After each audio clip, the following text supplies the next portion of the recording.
میں جرمنوں سے کیوں پٹوایا لاکھوں کی تعداد کے اندر؟ معلوم ہوا کہ اللہ کا معاملہ جس قوم سے بھی ہے کووننٹ ہے، وہ میثاق ہے ہمارا اللہ کے ساتھ، میثاق قرآن ہے ہمارا، ان کا میثاق تورات تھی۔ پکڑو اس کو، خذوا ما آتیناکم بقوۃ، پکڑو اس کو مضبوطی کے ساتھ جو ہم نے تمہیں دیا ہے۔ اگر اس سے بے وفائی کرو گے تو ہم سے کوئی تعلق نہیں، بلکہ تم مجرم ہوگے اصل۔ باقی لوگوں کے پاس تو کتاب ہے نہیں، شریعت ہے نہیں، دین ہے نہیں، ان کو تو پہنچانا تمہارے ذمہ تھا، تم تو ان کو کیا پہنچاتے، خود اس سے بے وفائی کر بیٹھے ہو۔ لہذا ساری دنیا کی گمراہی کی ذمہ داری بھی تمہارے کندھوں پر ہے۔ یہ ہے وہ جرم جس کی بنا پر سزا ملے گی، سزا کے مستحق ہیں ہم، اور ہم میں سب سے بڑھ کر عرب ہیں جن کی مادری زبان عربی ہے، جن کو صرف نحو پڑھنے کی ضرورت نہیں قرآن سمجھنے کے لیے، وہ تو از دل خیزت بر دل ریزت، براہ راست کمیونیکیشن قرآن سے ہو رہی ہے۔ وہ بے وفائی کریں تو ظاہر بات ہے مہا مجرم وہ ہیں۔ لیکن پھر غیر عرب مسلمانوں میں اس وقت روئے ارضی پر سب سے بڑی مجرم قوم 10 کروڑ مغربی پاکستانی، یہ میں ڈنکے کی چوٹ کہہ رہا ہوں اور بہت عرصے سے کہہ رہا ہوں، اس لیے کہ ہم وہ لوگ ہیں کہ جنہوں نے اسلام کے نام پر ملک بنایا۔ کوئی ملک دوسرا دنیا میں اس وقت اسلام کے نام پر نہیں بنا۔ ہم وہ لوگ ہیں پاکستان بنانے کے لیے لاکھوں جانیں مسلمانوں کی کلمہ گوؤں کی گئیں اور ہزاروں عصمتیں لوٹیں، اور نہ معلوم کتنی مسلمان لڑکیاں اور عورتیں جو ہے رہ گئی پھر بھی ہمیشہ ہی سکھوں کے پاس، اور وہ آئی نہیں پاکستان اس اسلام کے نام پر۔ اور کیا کیا ہے ہم نے؟ 46 برس ہو گئے، اس کہاں اسلام ہوا؟ لہذا اس سے بڑی مجرم قوم عربوں کے بعد ہم یہ کہہ سکتے ہیں ہمارا عام آدمی قرآن نہیں پڑھتا، قرآن جانتا نہیں، ٹھیک ہے، اپلی ہے کچھ نہ کچھ، اس اعتبار سے ان کے بعد نمبر ہمارا ہے، لیکن باقی پوری دنیا کے مسلمانوں سے بڑھ کر مجرم ہم۔ اور ہم اصل میں نہ صرف یہ کہ خود اپنے حصے کے مجرم ہیں، بھارت کے مسلمانوں کا بھی سارا وبال ہماری گردن پر ہے۔ آج میں چاہتا ہوں کہ اس کو آپ اچھی طرح نوٹ کر لیں۔ بھارت کے مسلمانوں نے، جسے آپ فرض کفایہ کہتے ہیں، نماز جنازہ فرض کفایہ، چند لوگوں نے بھی کسی مسلمان کی نماز پڑھ لی تو سب کی طرف سے ادا ہوگی، کسی نے بھی نہیں پڑھی تو سب مجرم ہو جائیں گے، بستی کے سب لوگ مجرم ہوں گے۔ بھارت کے مسلمانوں نے فرض کفایہ ادا کیا جب پاکستان بنوا دیا آپ کو، اور اس کی قیمت آج بھی وہ دے رہے ہیں، کھلے نعرے لگ رہے ہیں مسلمان کے 2 استھان، پاکستان یا قبرستان، تیسرا کوئی جگہ نہیں۔ ڈنکے کی چوٹ کہا بابری مسجد کے بعد ایل کے اڈوانی نے، ہم ساری مسجدیں گرا دیں گے ہندوستان کے اندر، کوئی مسجد باقی نہیں چھوڑیں گے۔ ڈنکے کی چوٹ اعلانیہ، یہ سب کچھ ہو رہا، اور یہ نعرے تو نہ معلوم کب سے لگ گئے، اور نہ معلوم کب سے میں یہاں ان مسجدوں کے اندر بھی اور اپنی تقریروں میں غور کرتا رہا ہوں کہ کیا وہاں ہو رہا ہے، لیکن ہمارے تو کان پر جوں نہیں ریگتی۔ ہمارے تو وہی دھندے ہیں، وہی کاروبار ہے، اپنا بزنس ہے، اس کے سارے مسئلے ہیں، اس کی اپنی بلڈنگیں ہیں، اپنی موٹریں ہیں، اپنے ٹیلی ویژن ہیں، اپنے کئی کورسز کے ڈنرز ہیں۔ اللہ خیر صلی اللہ، ہمیں بحث کیا اسلام سے؟ تو بتائیے ہم سے بڑا مجرم کون ہوگا؟ آج جو کچھ ہندوستانی مسلمان پر بیت رہی ہے اس کا جرم ہمارے کندھے پر۔ یہ میں جذباتی انداز میں نہیں کہہ رہا، میں تو 2 اور 2 4 کی طرح ثابت کر سکتا ہوں۔ انہوں نے فرض کفایہ ادا کر دیا، اور اس وقت یاد کیجئے مولانا ابوالکلام آزاد، مولانا مدنی، جمعیت علماء ہند کے علماء اپنے تقدس اور اپنے تدین اور اپنے تقوی کے اعتبار سے انکوسچنیبل، کوئی شک و شبہ نہیں ہو سکتا ان کی نیت پر اور ان کے تقوی پر اور کردار پر، انہوں نے کیا کہا تھا؟ یہی کہا تھا کہ یہ پاکستان بنا کر تم مسلمانان ہند کو 3 حصوں میں تقسیم کر دو گے۔ 3 میں کہا تھا، 2 میں نہیں، 3 میں۔ حالانکہ بظاہر تو ایک پاکستان بن رہا تھا نا، لیکن یہ مولانا ابوالکلام آزاد کے الفاظ تھے کہ 25 برس سے زیادہ یہ 2 خطے یکجا نہیں رہ سکتے، اور 25 برس کیا، 24.25 برس میں ٹوٹ گیا پاکستان، 25 برس پورے نہیں ہوئے، اور ان کے الفاظ سے یہ کہ 25 برس سے زائد جمع نہیں رہ سکتے، 24.25 برس میں ختم ہو گیا۔ 16 دسمبر 1971 کو پاکستان ختم ہو گیا کہ نہیں ہو 71 کو۔ بہرحال نوٹ کرنے کی بات ہے، ہم نے کیا کہا تھا؟ میں بھی مسلم لیگی تھا، میں نے بھی نعرے لگائے ہیں، چاہے غیر شعوری دور تھا، ہائی اسکول اسٹوڈنٹ تھا، پاکستان کا مطلب کیا، لا الہ الا اللہ، فلک شگاف نعرے لگائے ہیں، اور نوائے وقت کا پرچہ انتظار کرتے تھے اسٹیشن پر کھڑے ہو کر، حصار ریلوے اسٹیشن کے اوپر، کہ اب گاڑی آئی اور اب نوائے وقت لیا اور پھیل گئے پورے شہر میں اس کو پہنچانے کے لیے۔ ہم کیا کہا کرتے تھے؟ جی نہیں، 2 طرف سے پاکستان جو ہے مضبوط پاکستان ہوگا، ہندوستان میں کسی ہندو کو جرت ہوگی مسلمان کے لیے کوئی میلی نگاہ سے دیکھنا بھی؟ وہ سارے خواب کہاں گئے؟ وہ تو حرم ہوئے۔ وہ دو طرف کا جفا تھا وہ تو ختم ہوا، اس لیے کہ وہ زنبور تو اب رہا ہی نہیں، وہ تو کھل گئی، نوٹ ہی ختم ہوئی وہ مشرقی پاکستان۔ اور حال یہ ہے کہ آپ کی وزیر اعظم بنگلہ دیش نے یہ بھی پسند نہیں کیا کہ بابری مسجد پر جو بیان تھا وہ نواز شریف صاحب کے ساتھ مشترک بیان دے دیں۔ یہ اشتراک بھی دنیا کے سامنے نہ آ جائے کہ مشرقی پاکستان سابقہ اور اس وقت بنگلہ دیش کی وزیر اعظم اور مغربی پاکستان جو اب وٹ ریمینز آف پاکستان کے تحت صرف پاکستان ہے، اس کے وزرائے اعظم نے مشترکہ بیان دے دیا، یہ بھی نہیں آنا چاہیے۔ یہ حال ہے ہمارا۔ حالانکہ بات اپنی جگہ پر کوئی ایسی نہیں تھی، کوئی سیاسی نہیں، ایک مذہبی معاملے کے اوپر اظہار رائے کرنا تھا، انہوں نے کہا نہیں آپ کے ساتھ مشترک بیان نہیں دوں گی، نہیں دیا اس نے۔ تو وہ جو تھا دو طرف سے جب تھا وہ تو سن 71 میں کھل گیا۔ جو ہمارا حال ہے وہ تو ہونا ہی تھا۔ یہ ملک بنا اسلام کے نام پر، اس کا استحکام ہو سکتا تھا تو صرف اسلام کی بنیاد پر ہو سکتا تھا، اسلام سے غداری کی۔ لہذا یہاں تو اب قومیتیں ہیں، یہاں تو اب ایتھنک اور ریجنل اور نہ معلوم کس کس قسم کی اور لنگوسٹک جو ہے نیشنلٹیز ہیں، نیشنلزمز ہیں، وہ جو ایک امت ایک وقت میں بن گئی تھی، ایک قوم مسلم قوم ہندو کے مقابلے کے لیے، وہ تو ختم ہوئی۔ اور حال کیا ہو گیا ہے، اس سے پہلے بھی کبھی کبھی ہندو مسلم فسادات ہوتے تھے، کیا سندھ سے مسلمان نہیں پہنچ جاتا تھا وہاں ریلیف کے لیے؟ کیا پنجاب سے اور سرحد سے مسلمان نہیں جاتے تھے؟ بہار نہیں گئے تھے؟ کیا کانپور کی مسجد شہید ہوئی تھی 1915 میں تو پوری ہندوستان سے مسلمان نہیں پہنچ گئے؟ آپ کیا کر رہے ہیں؟ مندر گرا دیے، یہاں بڑی بہادری کا کام کیا، مندر گرا دیے، شرم سے ڈوب مرنے کا مقام ہے۔ یہاں بھی گویا کہ ہم اپنے عمل سے اسلام کی مخالفت کر رہے ہیں۔ اسلام تو اجازت نہیں دیتا، آپ کسی اور کے جرم کی سزا کسی اور شخص کو نہیں دے سکتے۔ ہمارے پاس تو یہ سیکریٹ ٹرسٹ ہیں، یہ لوگ ذمہ وہ اپنے آپ کو منواتے نہیں، لیکن ہمارے تصور سے، اسلام کے تصور سے ذمہ ہے۔ ان کی جان مال عزت آبرو، ان کی عبادت گاہوں کی حفاظت کا ذمہ ہے ہمارا۔ ایک بڑی بہادری کی ہے، ذرا سوچئے تو صحیح کیا دنیا نے سوچا ہوگا، اور نتیجہ کیا نکلا؟ اگر کسی درجے میں بھی بابری مسجد کی شہادت پر کوئی دنیا میں کوئی رائے عامہ ہو سکتی تھی کوئی ہندوستان کے خلاف، ختم ہو گئی۔ جو انہوں نے کیا 10 گنا تم نے کر لیا۔ تم نے ایک مسجد گرائی ہے، تم نے اتنے 100 کہتے ہیں، پتہ نہیں مجھے تو معلوم نہیں 100 گرائے کتنے گرائے ہیں، بہرحال جتنے مندر تھے تم نے گرا دیے۔ فرق کیا ہے؟ ایک کردار ہے تمہارا، ایک ہی تمہارا اخلاق ہے، ایک ہی تمہارا معیار ہے، کوئی فرق ہی نہیں۔ بلکہ وہاں تو کم سے کم یہ تو رہا ہے، دنیا کی آنکھوں میں دھول ڈالنے کے لیے کم سے کم یہ کہ فورن منسٹری جو ہے اس نے ڈیزائن کیا، ہم نے مان لیا جی ہم نہیں کر سکے، ہم مجبور ہیں، حالانکہ سب ان کی اجازت سے ہوا ہے، بلکہ ان کی ملی بھگت سے ہوا ہے۔ لیکن یہ کہ کلیان سنگھ نے فوراً استعفیٰ دے دیا، منسٹری ختم۔ پھر وہ بھارت کی مرکزی حکومت نے اور بھی پارٹیز کو بھی بین کر دیا، اور اس کے بعد یہ ہے کہ انہوں نے حکومتیں بھی 3 اور صوبوں کی توڑ دی۔ وہ تو سرخرو ہو گئے پوری دنیا کی جو رائے عامہ ہے، ہم اس کے سوا کیا کر سکتے ہیں؟ ہمارا ایک دستور ہے، دستور میں جو بھی صوبائی حکومت ہوتی ہے اس کی اجازت کے بغیر ہم فوج بھیج نہیں سکتے۔ وہاں پہ صوبائی حکومت تھی، اس نے ہمیں یقین دہانی کرائی تھی، سپریم کورٹ کو بھی یقین دہانی کرا دی تھی کہ مسجد کو کچھ نہیں ہوگا، تو ہم تو اس کے اوپر ڈیپینڈ کر رہے تھے۔ ہے سب جھوٹ، سب کو پتا تھا جو کچھ ہوگا، اندر خانے ملی بھگت تھی، لیکن یہ ہے کہ کم سے کم انہوں نے فیس سیونگ کے لیے ان کے پاس مواد موجود ہے، آپ کے پاس تو وہ بھی نہیں۔ آپ کے تو اخبارات نے لکھا ہے کہ کارپوریشنز کے ٹریکٹرز جو ہیں گئے ہیں گرانے کے لیے، اور وزراء جو ہے، ایک وزیر کا نادر پرویز کا تو نام آیا ہے، اخبار میں خبر تھی، ہم نے بھی پڑھی تھی، فوٹو بھی دیکھا تھا کہ وہ خود ہاتھ میں پھاوڑا لے کر جو ہے وہ منظر گرانے کے لیے چلے۔ یہ جو صورتحال ہے جان لیجئے، اس وقت میں آپ کو بتانا چاہتا ہوں ہندوستان کے مسلمان پر تو جو قیامت بیت رہی ہے بیت رہی ہے۔ میں نے اپنا ایک تاثر کچھ عرصے پہلے یہاں پہ بیان کیا تھا، رہا ہے میرا تاثر، اور وہ ہے اصل میں وہ لاسٹ سپر جو ہے انجیل میں جس کا تذکرہ ہے حضرت مسیح علیہ السلام نے جو آخری کھانا رفع سماوی سے قبل کھایا ہے اس باغ میں جہاں روپوش تھے اپنے حواریین کے ساتھ۔ تو اس میں یہ الفاظ آئے ہیں، میں نہیں جانتا صحیح ہیں غلط ہیں، وہ ایک علیحدہ بات ہے، کہ آپ نے وہ روٹی توڑی اور کہا کھاؤ، eat and this is my flesh, یہ میرا گوشت ہے، کھاؤ۔ اور اس کو کہتے ہیں وائن، کوئی مشروب ہوگا جو بھی ہوگا، ڈالا کہ پیو، drink and this is my blood. میرا احساس ہمیشہ یہ رہا ہے، اس کے بعد کچھ ماند پڑ گیا، جب یہاں مسلمان نے یہاں مارا ہے اور کچلا ہے اور زندہ آگ میں جلایا، پھر بات ختم ہو گئی، میرے دل کے اوپر سے وہ احساس ختم ہو گئے۔ وہاں ہندو کے ہاتھوں جب مسلمان کے ساتھ یہ کچھ ہوتا تھا تو پھر جب میں کھانا کھاتا تھا محسوس کرتا تھا کہ میں ہندوستانی مسلمان کا گوشت کھا رہا ہوں اور ہندوستانی مسلمان کا خون پی رہا ہوں۔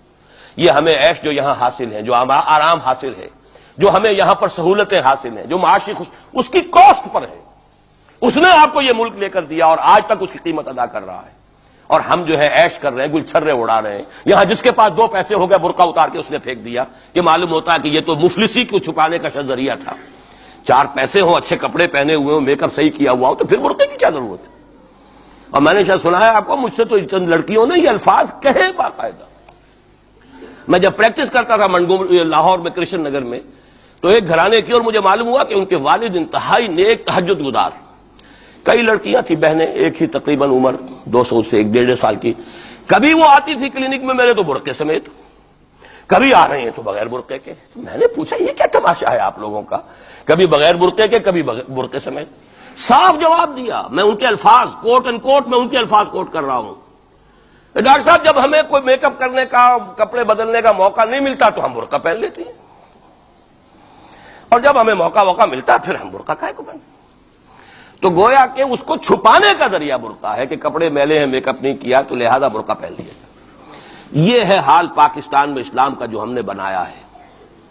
تو میں جو کچھ دیکھ رہا ہوں وہ یہ ہے کہ ہندوستان میں تو قیامت، اب وہاں جو آفیشیل فگرز ہیں 1000 1200 کتنے ہیں، لیکن کم سے کم 10,000 آدمی، اور اب یہ چین ہے فسادات کی. کل کے اخبار میں احمد آباد کی تھی، کبھی کہیں ہے کبھی کہیں ہے. اور واقعہ یہ ہے کہ تبصرے یہ ہو رہے ہیں کہ ہندو فنڈامنٹلزم از آن دی رائز. یہ جو کچھ ہوا ہے، جتنا بھی اس کے اندر ان کو گرایا گیا ہے، ان کی حکومتیں گرائی گئی ہیں، اس سے انہیں تقویت حاصل ہو رہی. They are getting stronger and stronger. Congress کے لیے اب اپنی جو ہے جان بچانی مشکل ہے، اور اس وقت سب سے بڑا ان کے لیے جو ہو گیا وہ یہ ہے کہ وہ کمیونسٹوں کی سپورٹ کے بغیر چل نہیں سکتے. اور کمیونسٹ جو ہے وہ ان کی جو اس وقت وہ امریکہ کے زیر اثر جو اپنی اکنامک پالیسیز چینج کر رہے ہیں اس کا ساتھ دینے کو تیار نہیں. تو یہ ڈائلیما ہے. جبکہ ادھر جو ہے وہ بالکل جو ہندو ذہن ہے وہاں کا ریوائولسٹ ذہن وہ پوری طریقے سے قائم.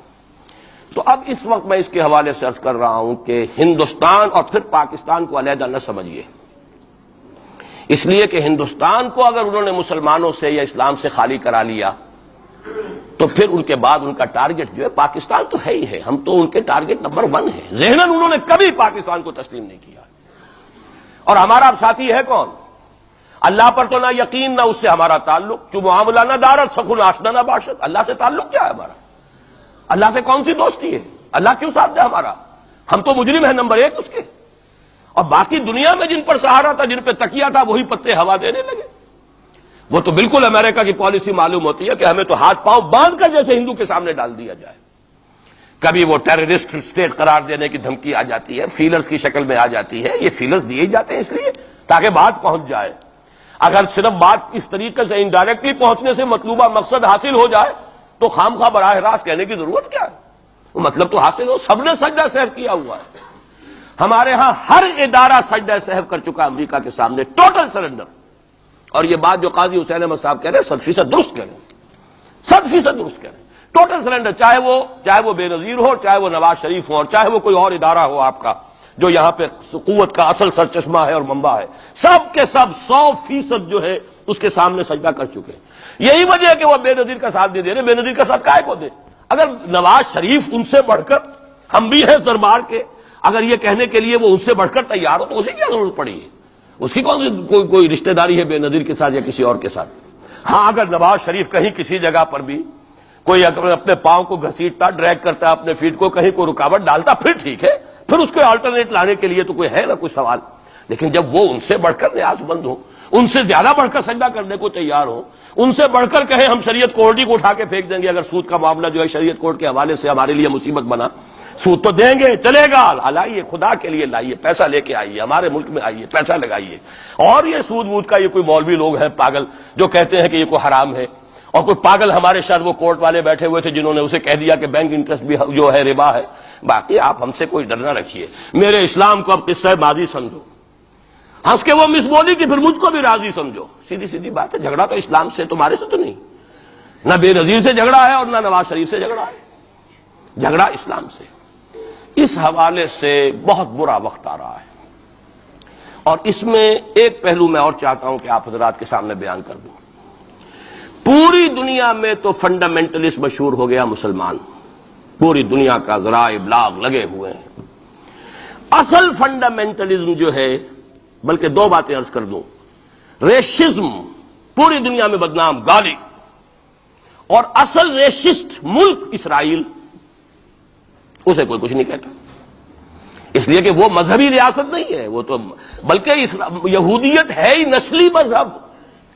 ساؤتھ افریقہ کیا ہوگا کوئی نسل پرست قوم یا نسل پرست ملک؟ وہ تو کچھ بھی نہیں تھا، اصل جو نسل پرست ہے وہ تو یہودی ہے، انہیں کوئی کچھ نہیں کہہ رہا۔ ریسسٹ وہ فنڈامنٹلزم اصل جو چلا ہے وہ ہندوستان میں چلا ہے، بدنام پوری دنیا میں مسلمان ہو گیا، لیکن اب اس کا میں بلیم نہ امریکہ کو دے سکتا ہوں نہ کسی اور کو، یہ تو اے باز سبا ہی ہم آوردہ توستی، ہمارا اپنا کیا دھرا ہے۔ میں آپ کو ایک حوالے سے بتا دینا چاہتا ہوں، ہمارے ہاں علامہ مشرقی اٹھے، چپ راس چپ چپ راس چپ اور بیل چاپ پورے ہندوستان کو دہلا دیا، دہل گئی زمین ہندوستان کی، راس کماری سے لے کے درہ خیبر تک، اور بڑے بڑے نوٹیبلز، یہ تحریک اتنی عظیم تھی، اتنی آرگنائز تھی۔ آپ کو معلوم ہے یہ تالپور برادران جو ہے، دونوں بھائی جو تھے، یہ خاکسار تھے، بڑے بڑے لوگ، سندھ میں، فرنٹیئر میں، پنجاب میں، ہر جگہ پر، اور ایسی زبردست آرگنائزیشن بالکل ملٹری والی، ان کے سارے قواعد ملٹری کے۔ لیکن ہوا کیا؟ آر ایس ایس 1925 میں قائم ہوئی ہے، اسی کے رد عمل میں